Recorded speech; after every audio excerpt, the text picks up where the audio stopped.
Merci Aïda, merci beaucoup pour ton introduction. Merci à vous tous d'être là, d'être venus. En fait, je devrais peut-être dire d'être revenus, hein, puisque je sais que beaucoup d'autres étaient déjà là en novembre dernier. Et d'ailleurs, cette figure de ce qui revient est quelque chose qui va être aussi au cœur du sujet ce soir. Alors évidemment, ma présentation s'inscrit dans le contexte de 2015, Aïda l'a précisé. Mais il s'inscrit aussi dans l'interprétation de tout mon travail de l'œuvre d'Atom Egoyan, dont je vais vous parler aujourd'hui, plutôt vers la fin de mon exposé. Et Aïda l'a mentionné aussi dans le cadre de la masterclass que j'avais eu la chance d'animer en mai dernier à Beaux-Arts. Donc je ferai aussi allusion à certaines petites choses qu'il a évoquées durant la masterclass. Alors aujourd'hui, je vais surtout partir d'un film, un film qui a joué un rôle très important durant cette année 2015, que beaucoup d'entre vous ont découvert ou redécouvert ou peut-être ont revu différemment grâce à 2015. Il s'agit de Ravished Armenia, donc littéralement l'Arménie dévastée, qui est en fait un document exceptionnel. Alors exceptionnel, le mot est faible, pas simplement par rapport à la question des génocides des Arméniens, mais parce que c'est le tout premier film, et je crois que j'ose le dire avec insistance, le tout premier film sur les génocides dans l'histoire du cinéma. Donc le film est de 1919. Non seulement, évidemment, il évoque le premier génocide du XXe siècle, mais dois-je encore le rappeler qu'à ce moment-là, le terme n'existait pas encore, puisque le terme a été inventé en 1944, comme beaucoup d'entre vous le savent. Alors le film a été retrouvé au milieu des années 90, par morceaux. Donc je vais aussi beaucoup insister sur cette idée des morceaux, des fragments, de ce qui se retrouve, et a été partiellement restauré. Alors j'insiste aussi sur cette notion de partiellement, et j'expliquerai pourquoi. En 2007, le cinéaste canadien d'origine arménienne Atom Egoyan fait une installation inspirée de ce film de 1919, qu'il crée en fait en tandem, et de façon très significative, avec un artiste turc, Kudluk Ataman, qui va aussi lui faire une vidéo inspirée, pas d'Aurora, mais d'une survivante du génocide, dont je vous parlerai aussi très brièvement. Alors, l'intérêt de l'œuvre d'Egoyan par rapport à mon propos aujourd'hui, c'est qu'il propose toute une réflexion sur le rapport entre l'image et le témoignage. Selon moi, c'est vraiment quelque chose qui hante tout son travail, toute sa filmographie, mais qui est d'autant plus clair dans cette œuvre de 2007 qu'il aura représenté aussi cette année en 2015. Avec les mémoires d'Aurora Mardiganian et le film muet Ravished Armenia, alors je devrais aussi préciser que le film a eu à l'époque plusieurs titres. Il est aussi connu sous le nom de Auction of Souls, donc la vente des âmes. C'est un film qui a été attribué à Oscar Apfel, qui était un cinéaste à Hollywood très prolifique à l'époque. Et à partir de ce film Ravished Armenia, je voudrais poser une série de questions. Alors évidemment, je ne vais pas pouvoir répondre à tout. Et d'ailleurs, je me suis rendu compte qu'avec ce film, il y a énormément de questions à poser et qui sont encore à poser. Alors évidemment, la première question, c'est la question typiquement historique, sur laquelle je ne vais pas en fait m'attarder beaucoup, bien que je vais évidemment faire référence à tous les éléments historiques. Donc historique, en quoi Aurora est-elle témoin du génocide ? Donc qu'est-ce qu'on apprend finalement de ces mémoires et de ce film ? La question aussi bien sûr philosophique, sur la question du témoignage lui-même, le témoignage du génocide par le biais de l'image, qui est une question donc, qui me préoccupe beaucoup, et en fait une question de type purement filmique et audiovisuel. Tout d'abord, le cinéma américain des premiers temps, parce que pour comprendre ce film, il faut aussi se resituer dans ce qu'était le cinéma muet à Hollywood au début du XXe siècle. Et puis, il y a aussi une autre question liée aux médias audiovisuels, et en particulier ce qu'on peut appeler le cinéma humanitaire ou le cinéma activiste, sur lequel je vais revenir aussi. Alors évidemment, le film est clé dans l'histoire des génocides des Arméniens, il a une fonction très iconique, très centrale. Mais je pense qu'il est aussi clé, c'est un petit peu notre devoir, je crois, de le présenter comme ça, dans l'histoire du cinéma et dans l'histoire et la compréhension de ce qu'est le témoignage audiovisuel. Donc ce qu'on va faire aujourd'hui, ce que je vais essayer de faire avec vous en tout cas, c'est de nous concentrer sur la pertinence de la figure d'Aurora en 2015. Donc 100 ans après, qu'est-ce que Aurora nous dit encore, pas simplement de l'événement, mais sur notre façon dont on se souvient cet événement. Donc, quelles sont finalement les résonances mémorielles de cette figure témoin? Et j'insiste aussi sur le mot de figure, je vais y revenir également, en 2015. Alors, pourquoi aussi 2015? Évidemment, parce que c'est l'année de la commémoration, mais aussi parce que 2015 a offert à Aurora une espèce de nouvelle vie, si je puis dire, puisqu'on a constaté énormément d'événements autour d'elle. Et d'ailleurs, il vous suffit d'aller dès ce soir sur YouTube, vous allez taper Aurora Mardi Gagnant et vous allez voir énormément d'entrées, énormément de posts qui sont là donc depuis quelques mois en fait. J'ai oublié de vous montrer un tout premier. Voilà, alors ce que vous voyez au milieu, c'est une des affiches qui a été utilisée, sur laquelle je vais aussi revenir. Alors, je vous disais donc, Aurora en 2015 a connu une nouvelle célébrité. Parce que, comme je vous l'expliquais, c'était aussi une grande célébrité, enfin pour un laps de temps très court malheureusement, mais au début du XXe siècle. Et donc en 2015, Aurora a été un petit peu, je ne vais pas dire remise au goût du jour, mais en tout cas au premier plan. Et juste pour vous montrer un petit exemple d'une exposition qui a lieu en 2015 au musée du génocide à Yerevan, donc qui s'intitule The Traveling Suitcase of Aurora Mardiganian et qui est en fait la valise qui a été conçue pour elle lors de la promotion et du tournage du film. Et vous allez voir que cette image finalement, alors c'est très intéressant parce que ce qui nous reste d'elle c'est une valise. Et quel est d'autre? Le symbole de la valise, c'est bien sûr le déplacement, le voyage, enfin voilà. Donc la métaphore évidemment est très forte. Mais ce qui est très intéressant, et je vais y revenir, c'est que cette valise, elle est devenue très fétichisée, elle est devenue très emblématique justement en 2015, puisqu'elle a survécu, alors que le film, sur lequel je vais revenir bien sûr, n'a pas survécu dans sa totalité. Je dois aussi préciser avant de commencer également que je suis particulièrement redevable du travail entrepris par certains chercheurs, parce que je n'ai pas fait le travail d'archives, je ne me suis pas rendue à Yerevan ni à Los Angeles pour faire le travail, je me suis vraiment appuyée sur un travail très pionnier qui est celui de Anthony Slide, qui est un historien du cinéma américain, qui a été un des premiers à consacrer une étude importante, bien que fragmentée aussi, sur le film. Alors il y a une réédition voilà, de l'histoire de Aurora Mardi Gagnant, qui a été donc une édition reprise par Anthony Slide avec une préface d'Atom Egan, et je reviendrai aussi sur ce livre. Et d'autres universitaires qui ont aussi fait des études assez poussées, notamment Leshu Torchin ou Donnelly Freeze en l'occurrence. Cela dit, et j'insiste là-dessus, c'est aussi un appel bien sûr à contribution pour un futur proche, il y a beaucoup de zones d'ombre. J'ai presque peur de dire que plus je m'y suis intéressée, plus je suis dans la confusion par rapport à cette figure. Beaucoup d'incertitudes sur la généalogie, sur le contexte du film, sur la signification de certaines images qui ont résisté. Donc il y a encore beaucoup de terrain à explorer.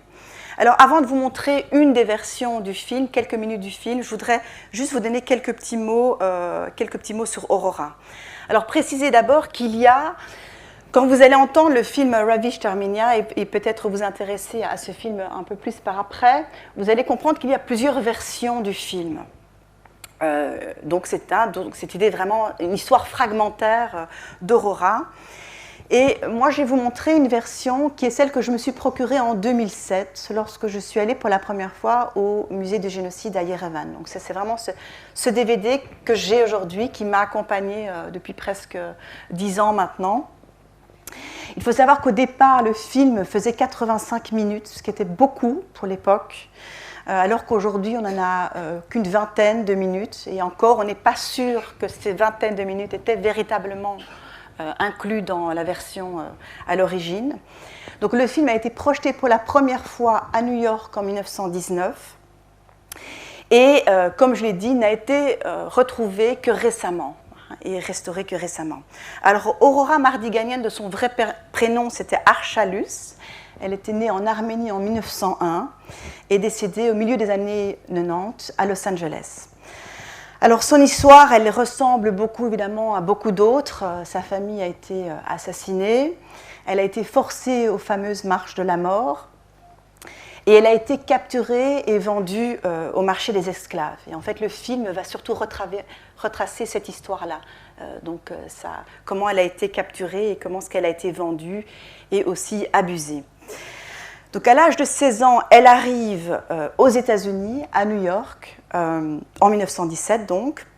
Et en fait, elle espère y retrouver son frère qui serait un des principaux survivants.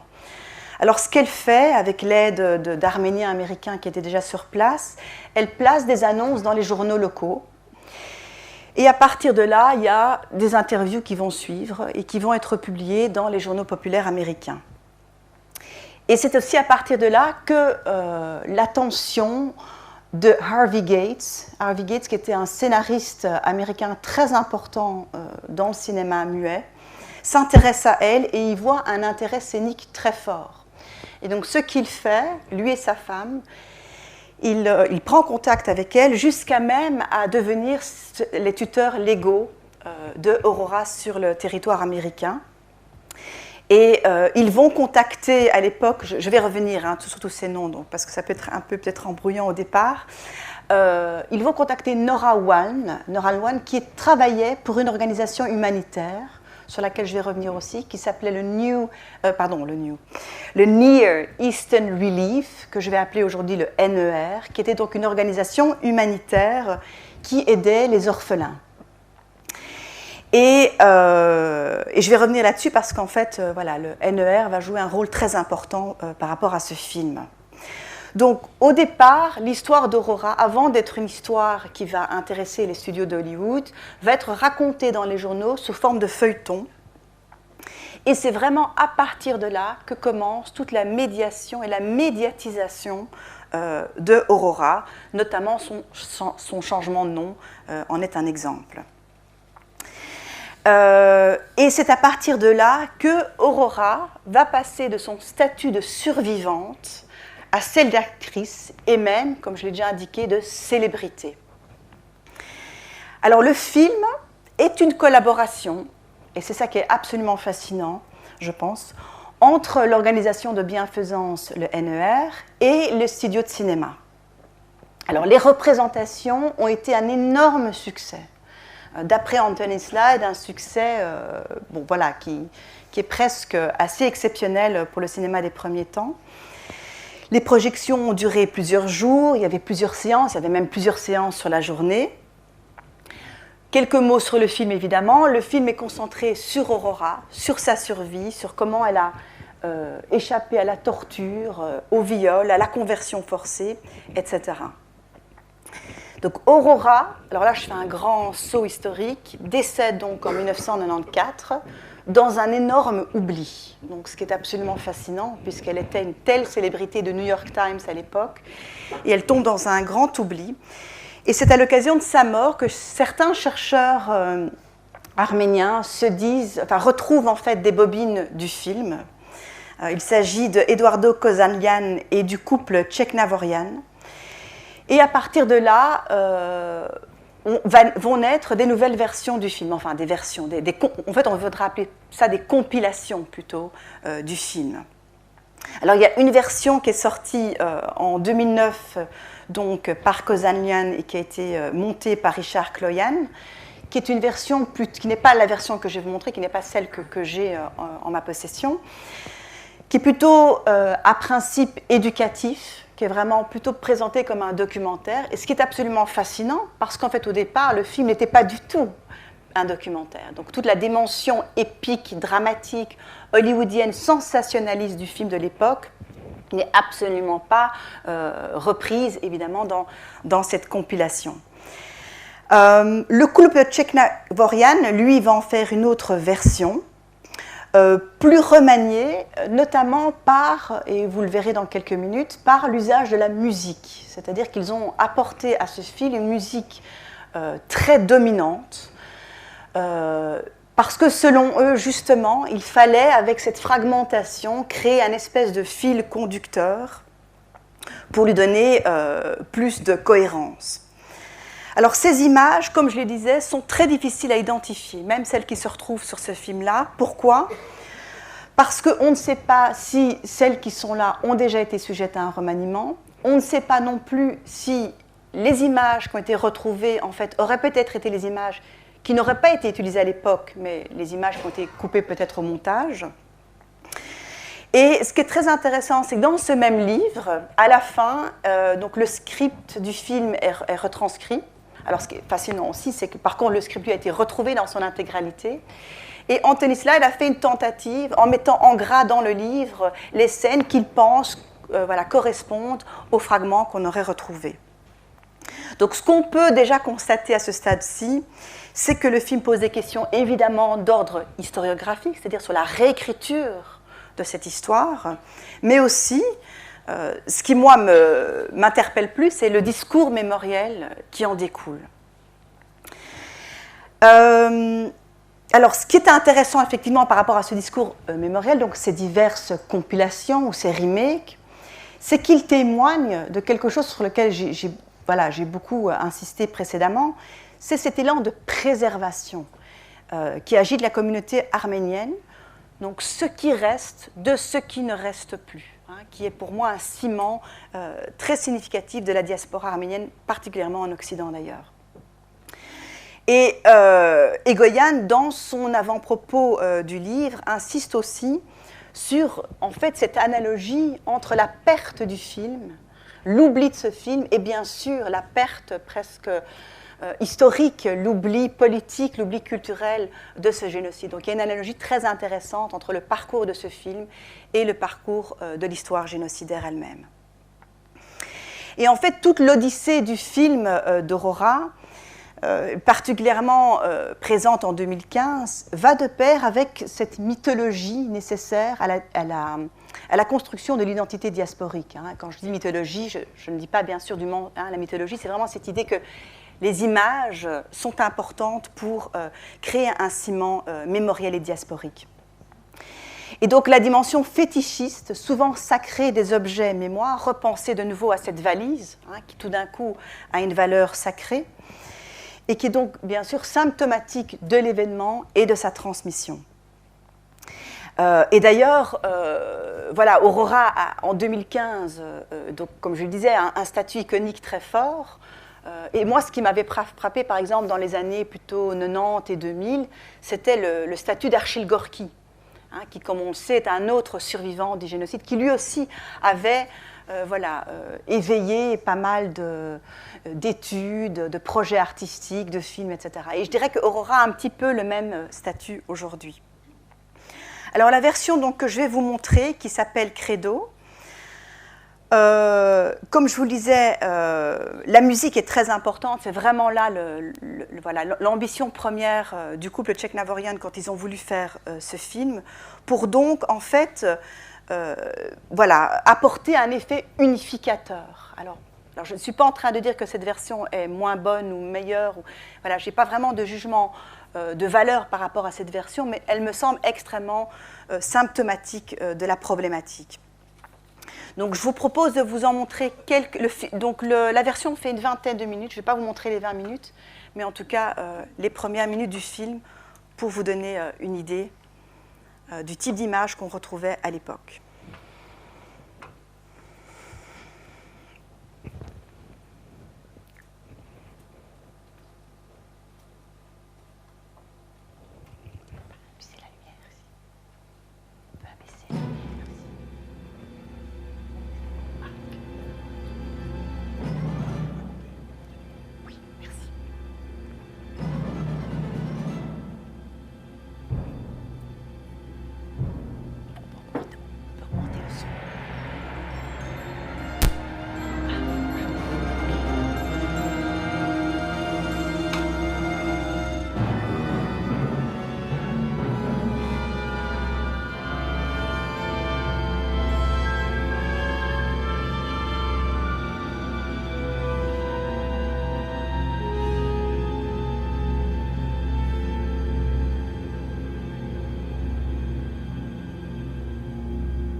Donc voilà, comme ça vous avez une idée du genre de scène qu'on a retrouvé en tout cas du film Ravished Armenia. Alors ce qui est intéressant aussi quand on s'intéresse à ce film, c'est toutes les circonstances en fait, du contexte et du tournage du film et de son instrumentalisation cinématographique pour le meilleur et pour le pire. Alors pour le pire d'abord parce que Anthony Slide et d'ailleurs Atom Again aussi explique par exemple comment, et on peut tout à fait s'y attendre évidemment, le fait que Aurora n'était pas du tout prête pour très peu de temps après les événements s'engager dans un tel projet et donc préparée à affronter ce tournage jusqu'à même revivre le traumatisme initial. Et une anecdote, et si je me souviens bien, Atom Again en avait parlé en mai dernier également, pendant la production du film, pendant la promotion, Aurora s'est cassé la cheville et elle devait quand même poursuivre le tournage.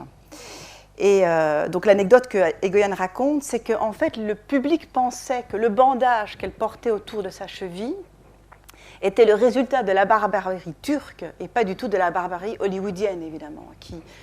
Donc tout ça a aussi, c'est un exemple qui montre comment cette mythologie a dès le départ aussi été, en tout cas mythologie au sens hollywoodien bien sûr.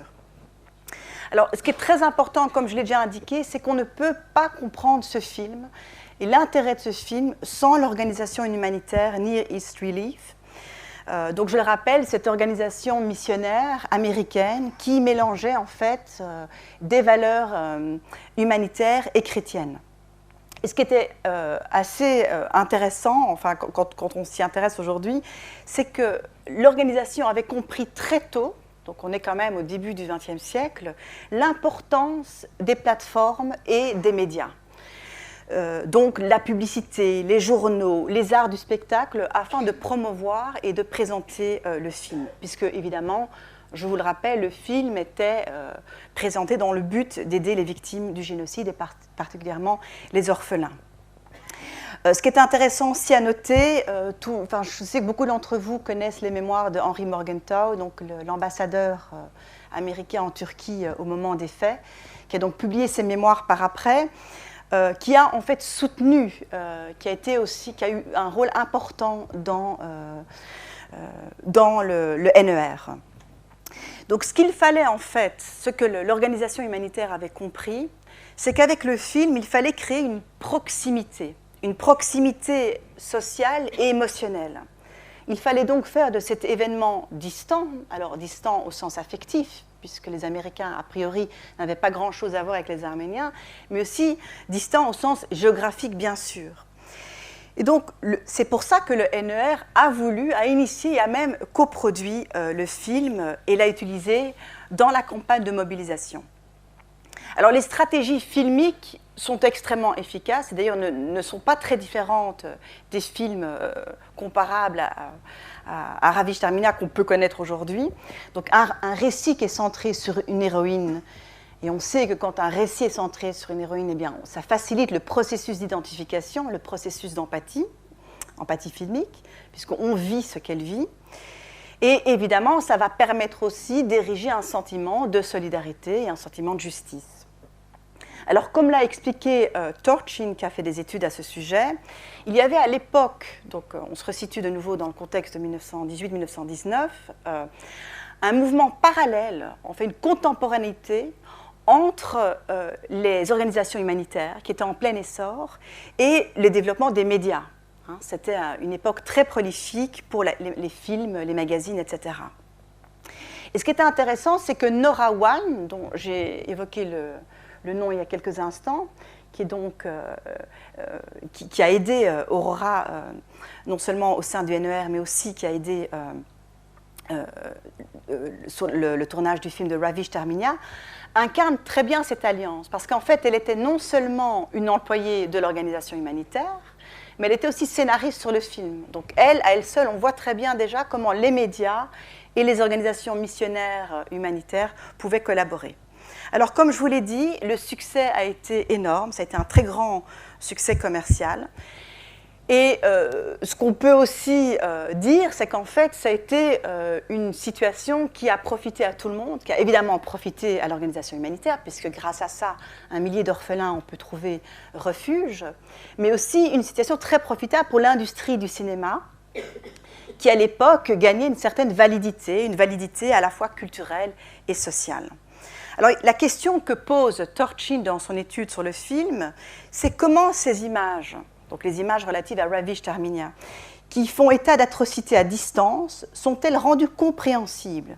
Et comment ont-elles pu encourager autant l'engagement politique et social? Donc en fait, comment ce film a-t-il pu marchander une cause? Comment a-t-il pu faire vendre? Et en fait, ce qu'il fallait, et c'est ça évidemment où le film était très efficace, je vais maintenant parler de ça, il fallait que le public américain, chrétien de surcroît, se sente indigné, que face à ces victimes innocentes, il puisse s'identifier sans aucune ambiguïté. Et il y a un élément culturel, plutôt esthétique en fait, qui a joué une fonction très importante, c'était la dimension orientaliste du film. Ce qu'il faut savoir, et là il y a eu aussi des études par de nombreux historiens du cinéma sur le sujet, que le cinéma de Hollywood entre 1916 et 1926 était attiré, voire même obsédé par l'iconographie de l'Orient. Donc il y a toute une production cinématographique à cette époque-là qui représentait la femme sensuelle, le harem, beaucoup de films avec le harem, le cheik, le despote, l'Odyssée dans le désert, etc.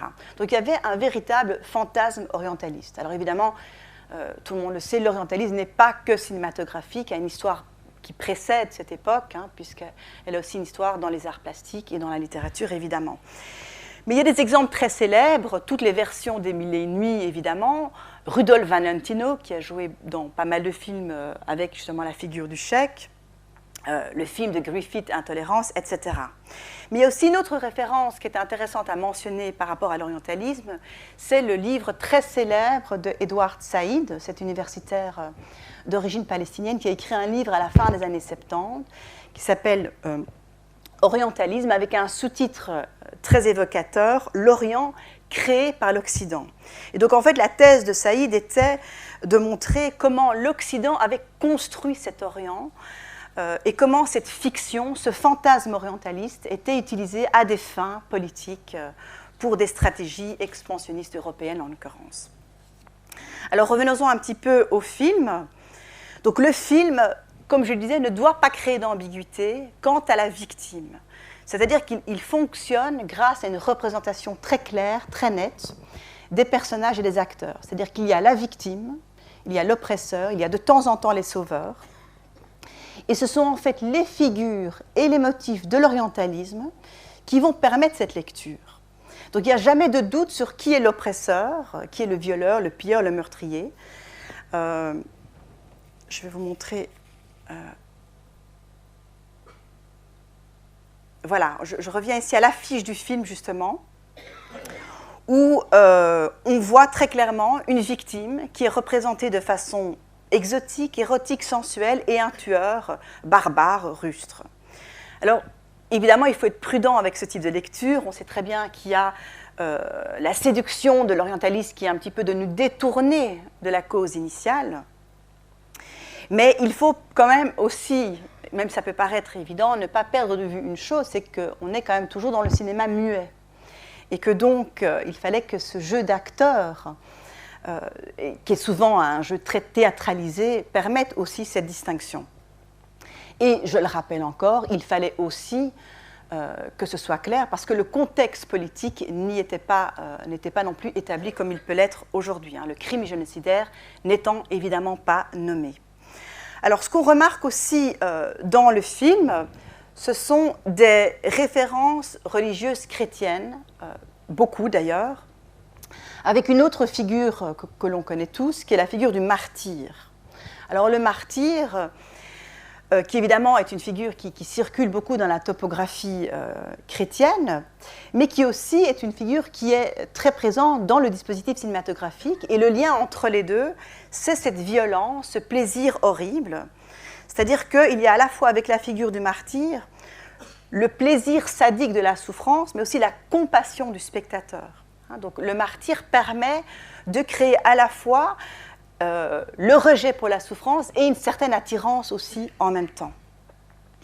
Alors, toute la promotion du film a beaucoup insisté sur la filiation biblique entre le peuple américain et le peuple arménien, notamment en insistant, alors il semblerait qu'il y a eu beaucoup d'articles dans la presse qui insistaient sur la légende de Noé, enfin, l'arche de Noé, le mont Ararat, etc., pour montrer qu'il y avait une filiation religieuse entre les deux peuples. Et ce que précise aussi Torchin dans son étude, c'est qu'en fait, au-delà des motifs chrétiens, qui sont donc très présents dans le film et dans la promotion du film, il y avait aussi un vecteur de valeur morale, c'est-à-dire qu'on connaît bien sûr, peut-être de façon un peu cliché parfois, la société, l'identité américaine pour des valeurs comme la justice, la liberté, la solidarité. Et en fait, le film était montré comme une atteinte à la liberté religieuse. De surcroît, une liberté religieuse qui était la leur, évidemment. Et à l'époque, on l'aurait même surnommée, donc en parlant d'Aurora, la Jeanne d'Arc de l'Arménie. Ce qui est aussi très significatif, ce que vous avez peut-être un petit peu aussi remarqué dans l'extrait, c'est qu'en fait, autant le film que la promotion du film n'a pas tant insisté sur le meurtre collectif, une fois de plus, ce terme qui n'existait pas, mais sur la violence sexuelle faite aux femmes. Donc bien plus que les questions de famine, de déportation, de massacre, etc., c'était la dimension sexuelle de la violence qui était mise en avant. Donc les jeunes femmes innocentes, victimisées, ni tout à fait blanches, ni tout à fait basanées, à la fois mystérieuse et familière, face à cet ennemi rustre et étranger. Voilà, ça c'était vraiment comment le film fonctionnait et était communiqué dans les journaux populaires. Donc toute la promotion du film a reposé sur une lecture évangélique et orientaliste et sur des références érotiques. Et c'est ça qui aurait excité le public. Alors excité au double sens du terme. Et il y avait des slogans. Alors, un des slogans qu'on a le plus retrouvé dans les archives, je vous le traduis, c'est la belle Aurora Mardiganian, avec d'autres femmes nues, d'autres jeunes filles nues, a été vendue pour 85 centimes. Voilà, donc ça, c'était le type de slogan qui circulait.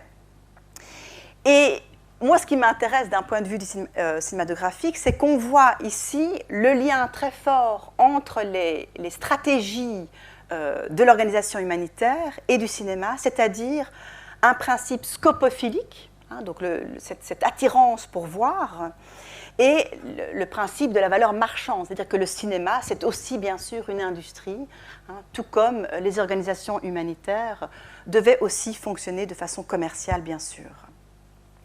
Donc en résumé, si on prend en considération la représentation de la sexualité, le principe scopophilique qui est donc inhérent au cinéma, toute la vague orientaliste et la dimension religieuse chrétienne, c'est donc cette combinaison efficace qui fera du film un grand succès et qui permettra donc au NER de rassembler beaucoup de fonds. Alors il y a une image très célèbre du film qu'on retrouve ici sur l'image de droite, qui est donc cette rangée de 16 jeunes filles arméniennes crucifiées.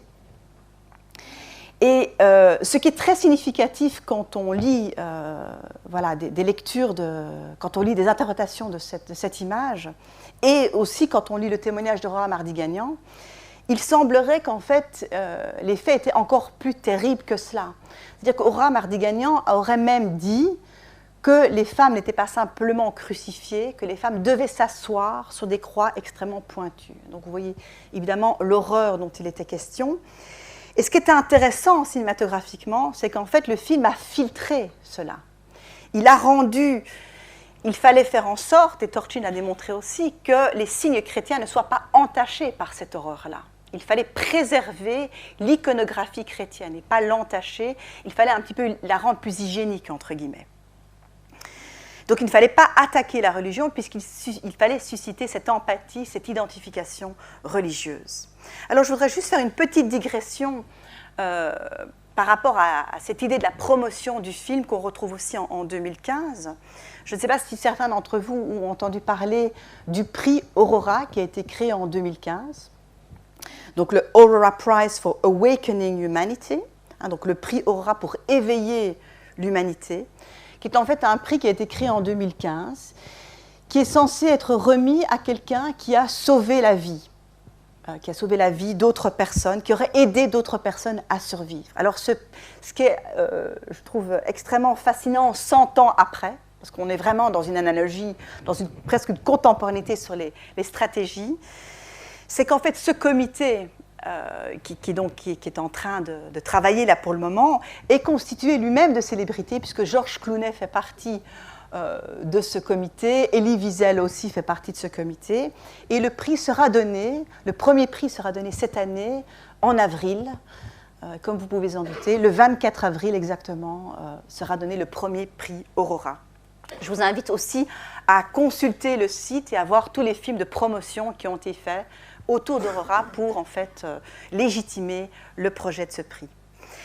Alors avant de vous parler de témoignages, je voudrais juste, à partir de ce que j'ai dit, vous faire une petite conclusion et vous proposer une définition peut-être un peu générale, mais englobant de ce que peut être finalement l'activisme médiatique ou cinématographique. Alors il y a certaines caractéristiques qui me semblent être présentes, autant d'ailleurs à l'époque qu'aujourd'hui. Tout d'abord, c'est la visibilité. La campagne humanitaire qui se sert des médias, évidemment, la visibilité doit être claire et nette. Je crois que ça, tout le monde peut très bien le comprendre. La deuxième chose, c'est l'accessibilité. Et qui dit accessibilité dit proximité. Il faut créer de la proximité. La troisième chose, c'est la publicité. Mais là, j'entends la publicité au sens étymologique, c'est-à-dire la dimension publique. Une campagne humanitaire médiatique doit insister sur cette dimension publique et jamais sur la dimension privée et intime, bien sûr. Autre chose aussi, c'est qu'il faut qu'il n'y ait pas de doute quant à l'ambiguïté de la cause, pas de doute sur qui est le groupe victimisé. Autre caractéristique aussi, il me semble, c'est que le spectateur devient acteur, c'est-à-dire que nous, quand on regarde des films à caractère activiste ou militant, on n'est pas simplement dans la dénonciation, on est aussi dans l'action, d'où évidemment le terme d'activisme qui est extrêmement parlant. Et une dernière caractéristique, il me semble, c'est l'urgence et la rapidité. On n'est jamais dans la contemplation, on est toujours dans un climat d'urgence. Donc le film a très clairement, à l'époque, et continue à avoir aujourd'hui une portée activiste. Et ce que je voudrais vous proposer maintenant dans la seconde partie de mon exposé, c'est la portée testimoniale aussi du film. Alors le film, au départ, se devait d'être un témoignage, puisqu'il était basé sur les faits véridiques de la souffrance d'Aurora. Et à partir de cette souffrance, il fallait donc ériger une conscience politique, sociale, pour mobiliser le public. Mais le film pose aussi, très nettement, une question qui, moi, m'obsède très souvent, c'est la question de la fiction. Et pour ça, je voudrais juste citer un terme qui est très important dans la psychanalyse, qui est le terme de reenactment, qui veut dire littéralement rejouer, revivre. En fait, c'est répéter la scène, répéter le moment du trauma. Donc on voit évidemment ici une analogie entre le jeu cinématographique et cette notion psychanalytique. Donc comme on l'a dit, comme vous avez pu le voir, même si ça peut semer le trouble, une série de mises en scène a été nécessaire. Alors à commencer par le lieu de tournage. Les déserts que vous avez cru voir sont en fait les plages de Santa Barbara. Donc tout le film a été tourné en Californie. Mais même si le film est une reconstitution hollywoodienne, la dimension Vera se devait d'être garantie, autant dans la présentation, la promotion et toute la reconstitution du film. Et donc, ce que le NER a voulu faire, c'est que chaque fois que le film était présenté, non seulement Aurora devait être présente lors de la projection des films, mais il y avait aussi des employés du NER Il y avait des ambassadeurs, dont Henri Morgenthau, qui était présent à certaines des présentations, des militaires, etc. Donc, on voit comment le jeu, le jeu des acteurs, mais aussi le jeu au sens de cette remise en scène, authentifie évidemment l'expérience et la vérité des faits historiques, mais aussi appuie de façon très symptomatique que le témoignage est toujours déjà reconstruit, reconduit, remanié. Et que donc le récit d'Aurora, pour les besoins narratifs du film, se devait d'être une traduction, et donc une interprétation de sa propre histoire. Elle ne joue pas seulement son propre rôle, elle joue un rôle tout court. Non pas une victime parmi d'autres centaines de milliers de victimes, mais une version de sa victime.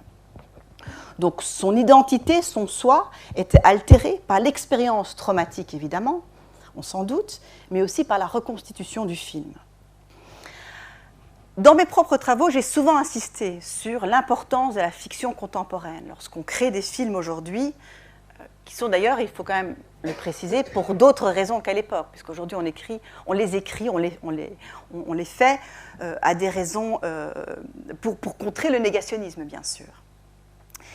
Dans le cas d'Aurora, la fiction était aussi nécessaire, mais elle était nécessaire pour la bonne tenue du film. Elle était nécessaire pour instruire un public qui, évidemment, ne connaissait rien à ces atrocités. Et quand on réfléchit aujourd'hui aux films qui évoquent des atrocités ou des meurtres collectifs, on a toujours quelque part dans notre inconscient collectif les images de la Shoah.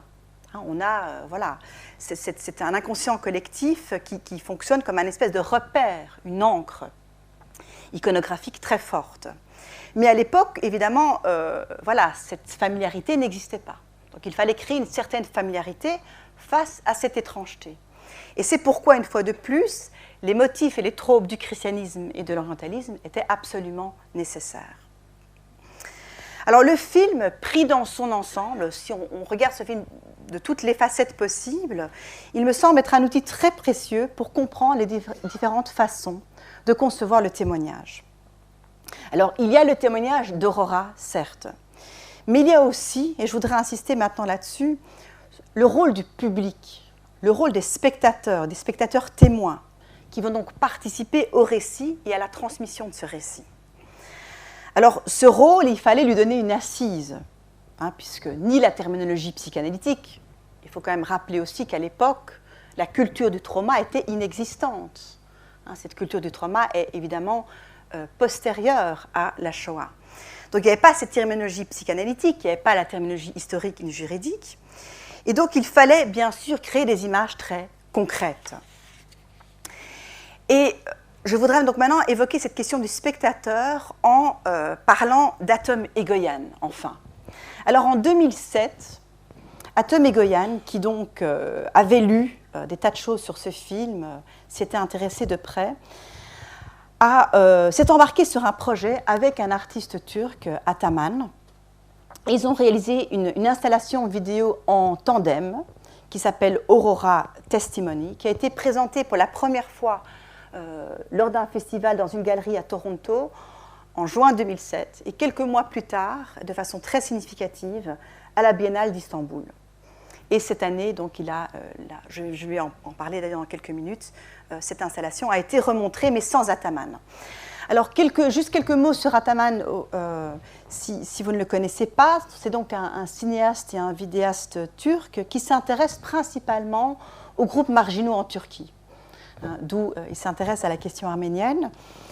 Et son travail, je dirais de façon générale, est travaillé par la question du témoignage. Donc toutes ses œuvres, c'est une réponse à ce qu'est finalement le témoignage et à cette oscillation ou cette affinité plutôt entre le privé et le public. Alors Ataman a fait donc une vidéo qui s'appelle Testimony tout simplement, qui est un film document de 7 minutes et demie, où il filme cette vieille dame qui était sa nanny, qui est une survivante du génocide, donc une nanny arménienne, qui a une histoire par rapport à sa propre famille, puisqu'en fait, elle avait trouvé refuge chez l'arrière-grand-père de l'artiste.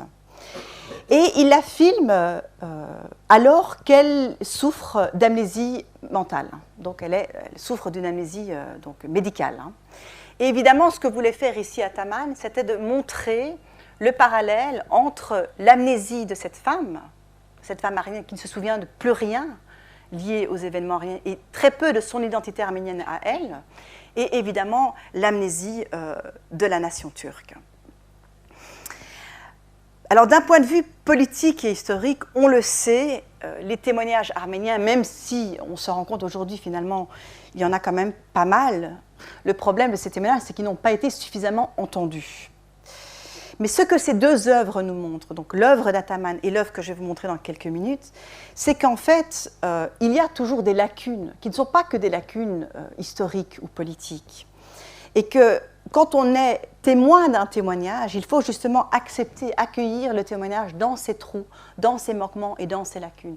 Et donc ce que cette femme témoigne aussi par cette vidéo, c'est évidemment, elle ne se souvient pas à cause de sa maladie, mais aussi, même si elle n'était pas malade, serait-elle en mesure de se souvenir de ce qui s'est passé? Hein, c'est le principe même du trauma. Donc le témoignage, c'est aussi accepter l'idée de ne pas trouver les clés, la suite logique et complète des événements. De la même manière que le témoignage filmique est une construction, hein, de nombreux survivants ont dû se réinventer une mémoire, hein, c'est un mécanisme de survie voilà, très récurrent, il fallait se recréer une appartenance filiale et temporelle. Alors quand Egoyan s'est intéressé à Aurora, c'était surtout, comme je l'ai dit, aux conditions du tournage. Et il a été frappé, hein, je l'ai dit que voilà, Aurora a été quelque part, enfin c'est Egoyan aussi qui l'a dit, a été quelque part manipulée par l'industrie hollywoodienne, comment elle a été finalement traitée dans un contexte qui lui était totalement étranger, puisqu'elle était arrivée depuis peu de temps aux États-Unis.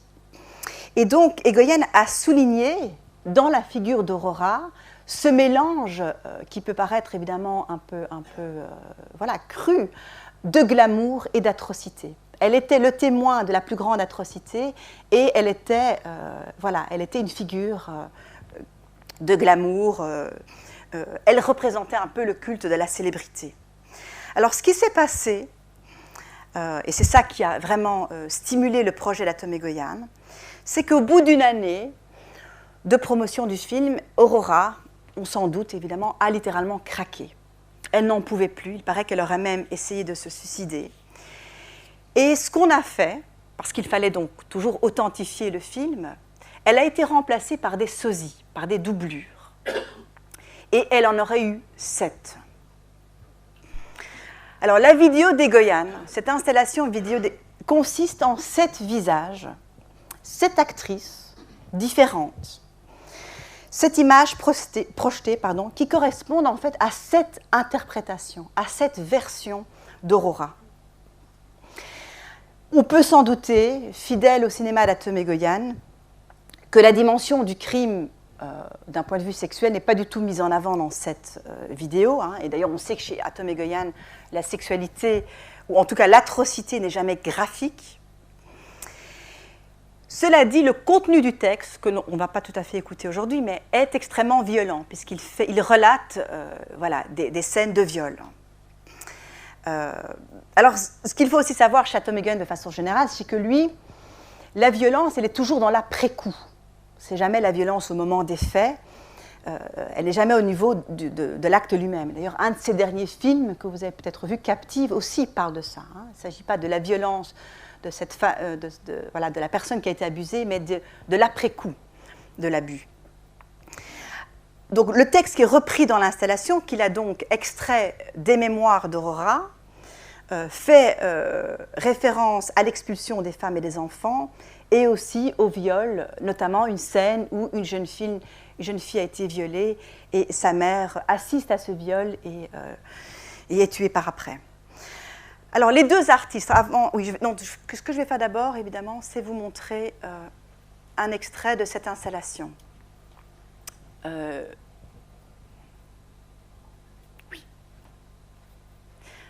Juste un petit mot sur cette installation. Vous pouvez la voir dans son intégralité sur YouTube. Elle a été postée cette année. puisqu'en fait, c'est un film qui a été cautionné par Atom Egoyan lui-même, qu'il a d'ailleurs voulu nous montrer durant la masterclass, je ne sais pas si vous vous souvenez. Donc, c'est l'installation qui a été montrée en 2015 à Berlin, voilà, à l'occasion de la commémoration des génocides. Donc, je vais vous en montrer juste deux minutes. Ah, voilà. Donc, je vous rappelle que c'est un film qui filme l'exposition et l'installation.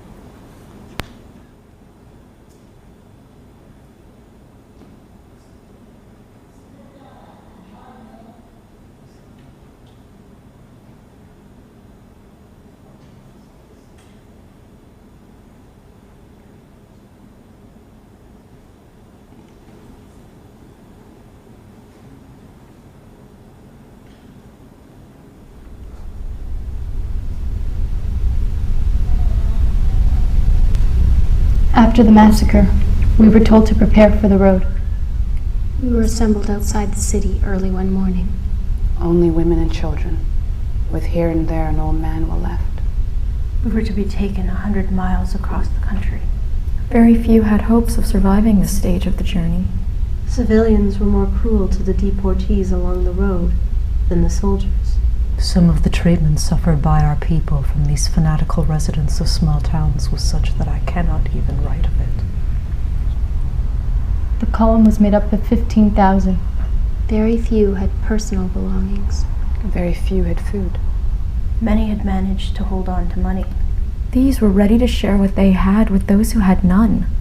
Money was the only surety of life on the long walk. The only hope of protection against the lust for killing. It was now late June and very hot. Scores of aged women dropped to the ground. Prostrated by heat. Alors, donc comme je l'ai démontré précédemment, et donc pour ça je vous invite évidemment à lire le petit livre sur Atom Egoyan, donc toute son œuvre tourne autour de la question de la mémoire et de la transmission. Mais cette question inclut toujours la position du spectateur. Et c'est la raison pour laquelle Atom Egoyan, parallèlement à son travail de cinéaste, aime faire des installations vidéo. Il en a fait beaucoup d'ailleurs. Hein. Pourquoi ? Parce que, évidemment, lorsqu'on est spectateur dans une salle de cinéma, les images nous sont offertes. Il y a un récit qui est bien sûr ficelé. Voilà, alors je ne dis pas qu'on est dans un rôle passif, mais voilà, le dispositif est beaucoup plus, on va dire, prédéterminé. Alors que face aux installations, le spectateur est plus qu'un simple spectateur. Il devient un témoin d'une mémoire en construction. Car si la mémoire est toujours déjà un travail d'assemblage de morceaux, alors cet exercice l'est d'autant plus dans les installations. Surtout lorsqu'il y a, ce qui est le cas ici, vous voyez donc cette image-là, où il y a les différents écrans sur la place publique à Berlin, lorsqu'il y a donc une multiplication d'écrans et de projections. Donc avec les installations vidéo, le spectateur n'est pas simplement ému, ou touché, ou pas touché, mais il est véritablement confronté, il est physiquement confronté. Hein, c'est un petit peu aussi ce concept de théâtroclasme dont parlait Timothy Lang, c'est-à-dire le fait qu'il y a une rupture dans la place du spectateur face aux installations. Alors il y a un autre élément très caractéristique dans l'œuvre d'Atom Egoyan, ou dans tout son cinéma, c'est la question du jeu. Hein, j'en ai parlé un petit peu. Le jeu rejoué, donc, hein, cette idée de performing, mettre en scène, prétendre, incarner un rôle. Pardon. Et donc, cette question de jongler, d'osciller entre ce qui est naturel et ce qui est artificiel. Alors, le titre Aurora au pluriel, bien sûr, est très évocateur, parce qu'il correspond bien sûr aux différentes auroras, hein, aux doublures, aux sosies d'aurora à l'époque, mais aussi à l'idée de l'acteur, à l'idée du double, à l'idée de la multiplicité. Car ces femmes ne sont pas Aurora, elles sont des substituts. Hein. La substitution est aussi un terme très central dans l'œuvre d'Atom Egoyan. Et les acteurs, dans ce film, dans cette installation, sont comme des spectateurs, ils sont des témoins, des passeurs imaginaires. Alors ces femmes ne se ressemblent pas, Vous voyez très clairement, donc ce sont clairement ni des femmes qui ressemblent à Aurora, ni des femmes qui se ressemblent les unes aux autres, mais elle incarne très clairement des communautés ethniques diverses. On voit des femmes d'origine européenne, africaine, asiatique, etc. Alors, ce qui permettrait à Tom Egan d'ouvrir la problématique, de montrer qu'en 2015, bien sûr, on commémore le génocide des Arméniens, mais on commémore aussi les crimes de masse de façon plus générale. Et peut-être qu'avec ces visages, enfin, certains critiques l'ont mentionné, on pense peut-être au génocide au Rwanda, à ce qui s'est passé au Cambodge, en Bosnie, etc. Mais on peut peut-être aussi dire, et spéculer, et se dire, voilà, ce sont peut-être des témoins qui ont été témoins au tribunal de Nuremberg, ou au tribunal à La Haye, au tribunal de Milosevic, etc. Et ceci nous rappelle bien sûr que dans le cas du génocide des Arméniens, il n'y a pas eu de tribunal où les témoins ont été entendus.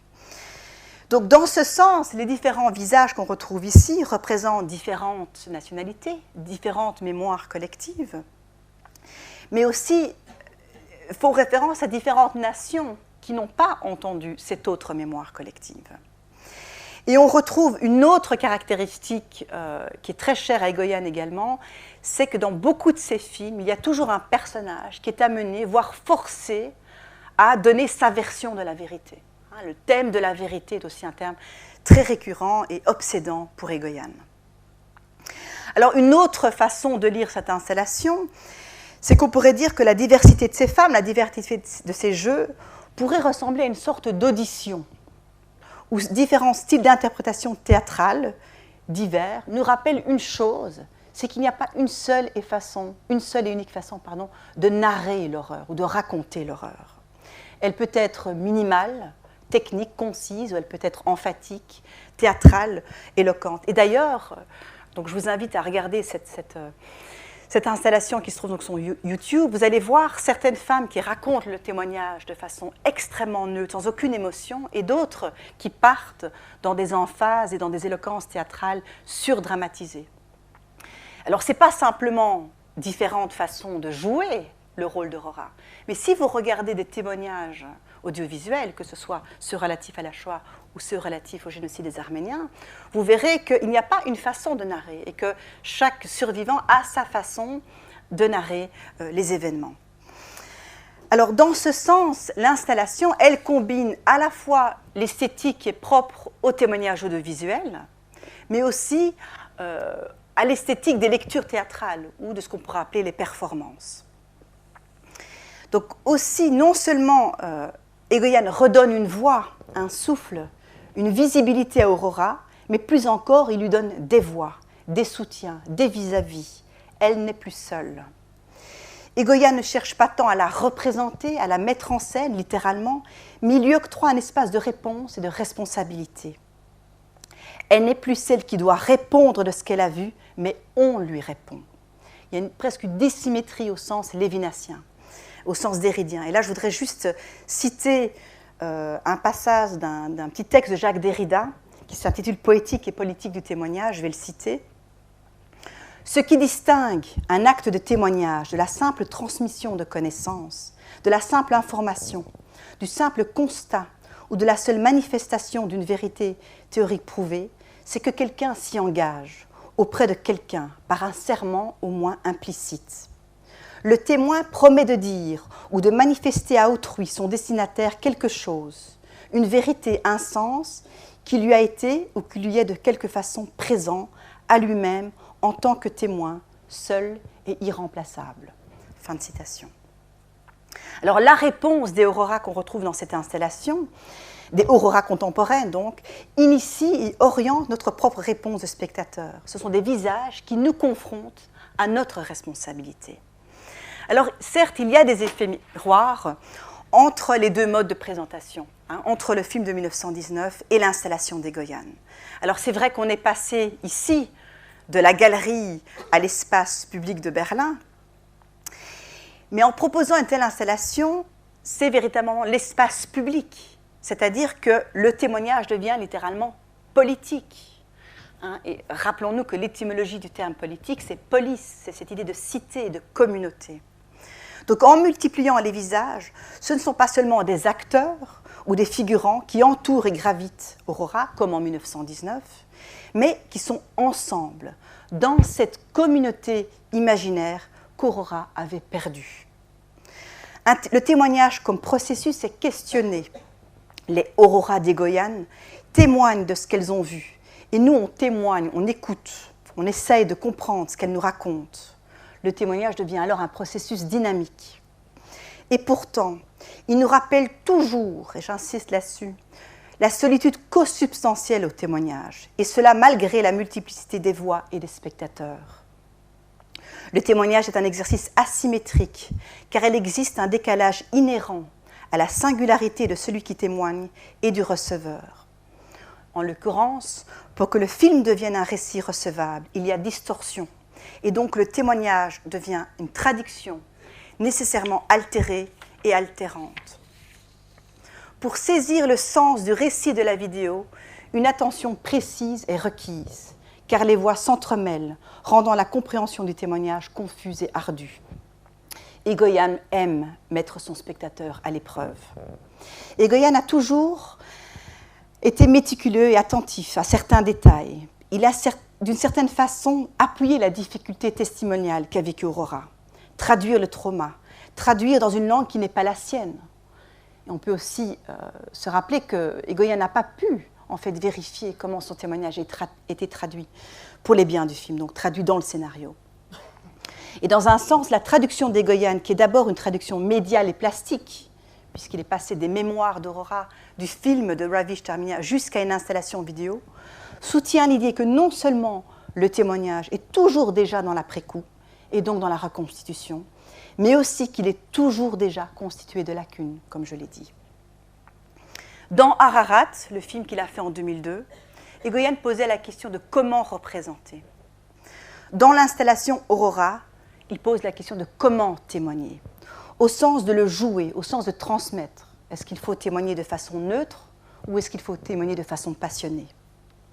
La figure d'Aurora, survivante, héroïne ou victime du star system, nous rappelle que le génocide a souvent été transmis par des femmes, des mères et des grands-mères, des arrière-grands-mères, que de nombreux Arméniens ont écouté, le plus souvent en silence, par le silence. Et aussi que le génocide fonctionne au travers des femmes qui, abusées sexuellement, portent alors dans le corps et leur chair la trace du bourreau. C'est aussi dans ce sens que l'œuvre d'Egoyan non seulement rend hommage à Aurora, mais également à toutes les femmes qui ont témoigné après elle ou qui n'ont jamais pu témoigner. Aurora est devenue, malgré elle, le prototype du témoignage arménien, sujette aux impératifs de l'histoire. L'histoire avec un petit H, l'histoire du cinéma, l'histoire du récit et l'histoire, bien sûr, la grande histoire. En guise de conclusion, juste quelques petites lignes pour terminer. Au bout du compte, Aurora est, au-delà de sa figure de témoin historique, un symbole filmique, car son histoire cristallise la nécessité, mais aussi la difficulté, si pas l'impossibilité, de transmettre le trauma individuel et collectif, et la fragilité du témoignage cinématographique à travers les générations. Alors peut-être que tout le cinéma d'Atom Egoyan, tout son travail visuel, n'est qu'une tentative de restaurer les Aurora, c'est-à-dire ces figures traumatisées qui oscillent sans cesse entre mutisme et parole. Aurora est au-delà de sa fonction de survivante ou celle de super-victime, comme l'a décrit Egoyan, la figure du témoin qui permet d'abolir la distinction trop souvent tranchée entre le témoin authentique au sens historique et juridique et le témoin reconstitué, mis en scène. C'est pourquoi, une fois de plus, il y a toujours une teneur fictionnelle dans le témoignage qui est indissociable de la reconstitution filmique, mais aussi nécessaire ou vitale dans la transmission du passé catastrophique.